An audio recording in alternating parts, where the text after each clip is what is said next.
قیامت والے دن سب سے پہلے جو انسان سے سوال ہوگا نا وہ نماز کا ہوگا۔ کون سا سوال ہوگا؟ نماز کا۔ نماز کا۔ ہماری کوشش کیا ہے؟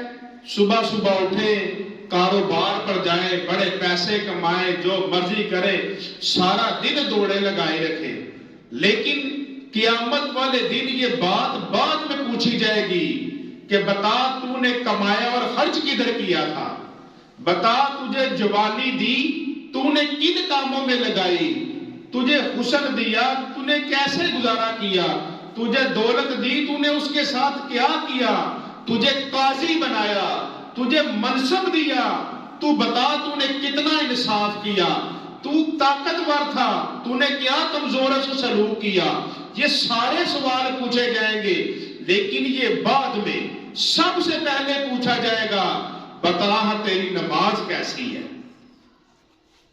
تو جس انسان پہلے سوال ہی نہ جس کو آئے، اب بک کھولیں تو استاد پہلا سوال پوچھے اور پہلا سوال ہی نہ آئے تو اس کو آگے آتا ہوگا؟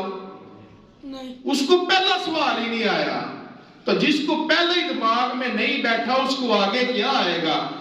اسی طرح جب انسان سے پہلا سوال قیامت والے دن ہوگا کہ تیرے اوپر نماز فرض تھی، تو غریب تھا، تو امیر تھا، تو بادشاہ تھا، تو فقیر تھا، تو صحت مند تھا، تو بیمار تھا، تو مسافر تھا، تو مقیم تھا، تو شادی میں تھا، تو غم میں تھا، کسی حال میں تھا، تجھے نماز کی معافی نہیں تھی، اب بتا تو نے نماز ادا کی؟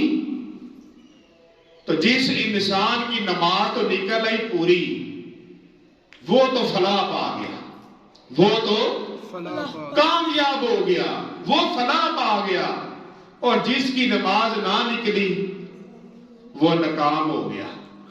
پھر بھی اللہ مہربان ہے، اللہ فرمائے گا دیکھو اس کے نوافل کتنے ہیں، ان کو فرضوں میں بدلاؤ، دیکھو اس کے نوافل کتنے ہیں، فرضوں میں بدلاؤ، پھر بھی گنی جائیں گے، لیکن اگر اس کے بعد بھی پکڑی گئی تو پھر وہ انسان جہنم میں جائے گا، سزا بھگتے گا۔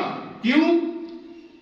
زکوٰۃ اس انسان پر فرض ہے جس کے پاس دولت ہے، حج اس انسان پر فرض ہے جس کے پاس دولت ہے، اس پر زکوٰۃ بھی فرض ہے، اس پر حج بھی فرض ہے، اور یہ روزے سال میں ایک دفعہ فرض ہے، 11 مہینوں بعد ایک مہینے روزوں کے آتے ہیں، روزے سال میں ایک مہینہ فرض ہے، زکوٰۃ صاحب استطاعت پر، یہ سارے معاملات، لیکن جو نماز ہے وہ امیر ہے غریب ہے وہ سب پر فرض ہے، اس کی پوچھ سب کو